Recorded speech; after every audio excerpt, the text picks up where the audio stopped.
Hey everybody, mel0n here. Welcome back to another episode of the mel0n Review. Today we're going to be checking out the K98SE keyboard from KEMOVE. Big thank you to them for sending this over for review. Now, KEMOVE is a brand I haven't seen or heard too much about, but despite them not being too well known, their boards are actually very solid. Now, before we get into it, as a reminder, regardless of a free discounted unit or affiliation with the brand, reviews here on the channel are always going to be unbiased, and this video will be fully subtitled and timestamps available down in the video description. All right, well, let's go ahead and get right into it. First, we're going to talk about the unboxing experience here with the K98SE. Inside the packaging for the K98SE, we have the board itself, which is a 98% layout board, a rubber wrapped USB A to C cable, and a keycap puller. There's also a user manual that has a quick breakdown of the board and the keyboard shortcuts and etc. Now, the K98SE isn't hot swappable, but given the price point, that is understandable. There are also no high performance features on this board, as this is more of a typing general use optimized board. The K98SE is a dual mode board, however, so you can use this board both on Windows and Mac. All right, now next up, let's talk about the typing experience. Now, the K98SE is a retro inspired board, and the typing experience here does reflect that.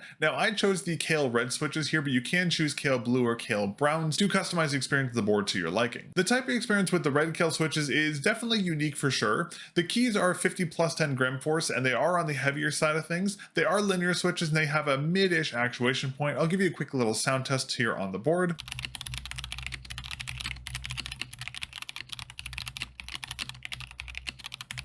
Speaking to the retro-inspired design of the K98SE, the typing experience does feel rather similar to those old IBM memory keyboards, just a little smoother due to the Kale red switches. In terms of audio feedback, the board is quite quiet. The only time there's any kind of audio feedback from the board is when the keys hit the bottom of the switch. Any sound for the switches is dampened by the foam inside the K98SE, which is something I didn't expect to see on more of a budget-oriented board, but a welcome surprise here nonetheless. Overall, the typing experience here on the K98SE is decent. The switches are a little heavy, of course, which does take some time to get accustomed to. The only other nitpick I have with the typing experience here is that the Kale red switches are rather wobbly. They do have a surprising amount of play to them, more so than some other switches I've covered recently, which does make the board feel a little cheap. Yes, I understand it is a budget board, but the typing experience shouldn't be this bad on a board like this. It would be significantly better with other switch types. Maybe the Kale browns or the blues feel a little better, but the reds are rather disappointing in terms of their feeling and their quality. Now, I wanted to talk briefly about gaming usage. The K98SE is usable for gaming, but the lack of performance features does hamper the usability. It will be completely fine for light gaming, but I wouldn't recommend the board for any kind of like high performance usage. But overall, the K98SE is a decent all-around budget board. I do wish the Kale reds were a little more stabilized and they were a little better in terms of their feeling, but aside from the switches, the board does feel pretty solid overall. Again, the biggest fault of this board is the switches, not the board itself. Now, the keycaps here on the K98SE are a cherry-like profile, very comfortable to type on. The keycaps themselves are ABS plastic keycaps that are non-shine through. They do have an ever so slight granularity to the top of them.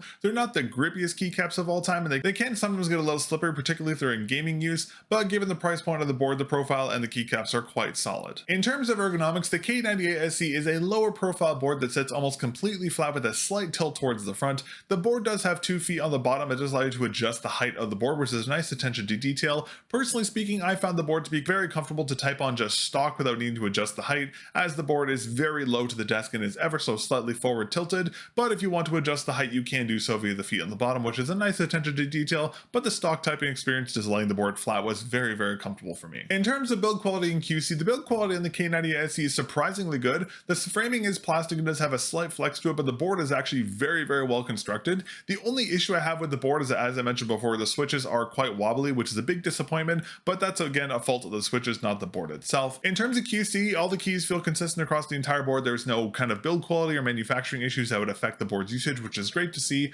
Overall, despite the board being more of a budget-oriented board, the quality is surprisingly good, with, of course, the exception to the switches that I talked about, but again, that's the fault of the switches, not the board itself. The K98SE does have RGB lighting, but it is per key lighting, and it's not a full black palette like we've seen on other boards. Oddly enough, though, the K98 lighting is only white and blue. You can't adjust it to any other color. On the plus side, though, despite it only being one color, there are 15 types of RGB lighting in terms of the patterning on the board, so you can adjust that to your liking. Oddly enough, though, you can't disable the light bar on the bottom left of the board, which is kind of odd. You can adjust the brightness of the key lighting and the speed of the lighting effects, of course, but none of that is going to affect the light bar that just seems to be stuck in a standard wave mode. There is no way to disable or change this lighting. Now, given that this is a more budget-oriented board, the oddness of the lighting does make sense here. Overall, it's a decent implementation for lighting. Again, for a board of this price, it's actually quite good. There's a lot of features here that I wouldn't expect to find on a board at this price. In terms of connectivity, connectivity here, there's not too much to talk about. The K98SE is only usable over wired USB-C, which I actually personally like.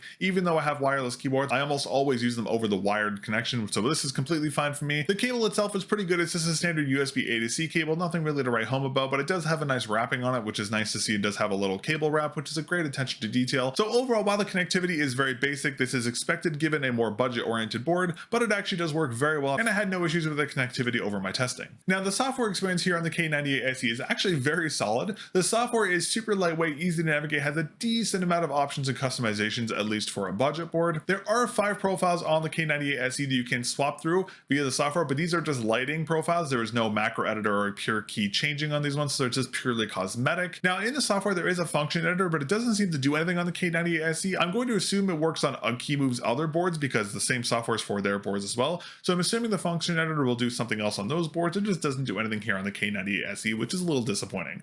But overall, for general use software, it's actually pretty good. Again, it does lack a lot of features you would find on more premium boards, but for a budget experience here on the K98SE, the software is actually quite solid. Overall, the KEMOVE K98SE is actually a pretty decent budget board all around, but as with all budget boards, you get what you pay for. I will say though that KEMOVE has done a lot of things right here in the K98SE that a lot of other budget boards don't do. The board itself is great quality, but the switches are honestly the biggest fault of this board. The high actuation weight of the switches combined with their poor stabilization really hampers usage of the K98SE, which is a shame because, as I just mentioned, the board is actually very good and the software is great. Just the switches are just really disappointing. These Kale Reds feel very underwhelming. If you're going to try any of KEMOVE's board, I'd recommend spending a little more and getting the K98 or the K87, as those boards have a metal frame, tri-connectivity, more customization via the software, and significantly more switch options. Gateron brown, silvers, or reds if I'm not mistaken. Those are going to be significantly better than the Kales here on the K98SE. Of course, they are much more expensive, but like everything, you get what you pay for, especially when it comes to budget boards. If you'd like to learn more about the KEMOVE K98SE or any of other KEMOVE boards, I will have their website and product links down in the video description for you.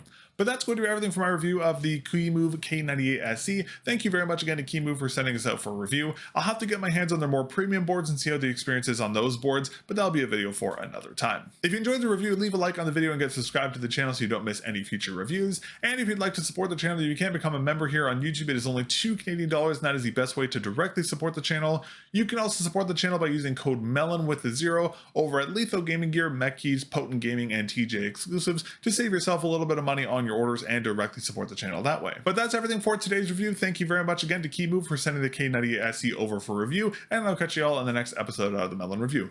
Peace.